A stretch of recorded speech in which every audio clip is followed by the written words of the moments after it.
मुख्यमंत्री देवेंद्र फडणवीसांनी शरद पवारांवर केलेल्या टीकेला संजय राऊतांनी उत्तर दिलेलं आहे।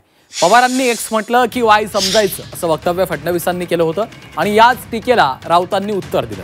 राऊतांच्या टीकेला भाजपनं पुन्हा एकदा उत्तर दिलंय। आगामी निवडणुकांमध्ये तुमच्या पक्षाची XYZ होईल असा पलटवार भाजपचे माध्यम प्रमुख नवनाथ बन यांनी केला आहे।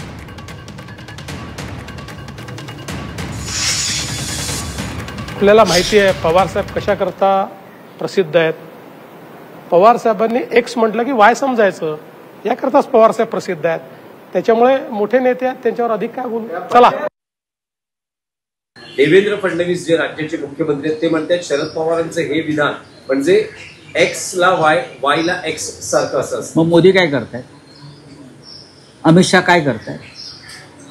राष्ट्रवादावरती प्रवचनं झोडायची आणि पाकिस्तान बरोबर क्रिकेटचे सामने खेळायचे। हे भारताची XYZ आहे ना केलेली त्यांनी। मी दुसरा शब्द वापरणार नाही। भारताच्या राष्ट्रभक्तीची हिंदुत्वाची त्याने XYZ केलेली आहे। देवेंद्र फडणवीस यांनी ह्याच्यावर जरा बोललं तर बरं होईल। शरद पवारांसारखं नेतृत्व महाराष्ट्रात आहे यशवंतराव चव्हाणांनंतर। तुमच्यात असे फुलेजंग पर्सनॅलिटी निर्माण झाल्या नाहीत, ही तुमची पोटदुखी आहे। देशाची XYZ तुम्ही केलेली आहे। देशाची XYZ राहुल गांधींच्या नेतृत्वात झालेली होती। देशाची XYZ करण्याचं पाप जर का कोणी केलं असेल ते काँग्रेसने केलंय आणि काँग्रेसच्या नादाला लागून संजय राऊत तुम्ही केलेलं आहे। तुमच्या पक्षाची काय XYZ विधानसभेच्या निवडणुकीला झाली होती याची जरा आठवण करा।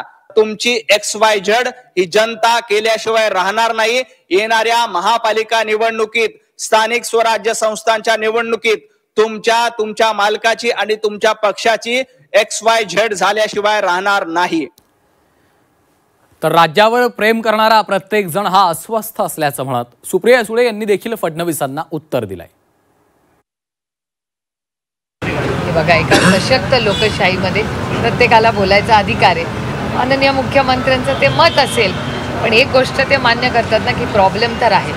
म्हणजे एक हा खूप गांभीर्याने घेण्यासारखा विषय आहे की आज जी परिस्थिती राज्यात आपण बघतोय ती चिंताजनक आहे का? आहे, आणि हे फक्त मी म्हणत नाहीये,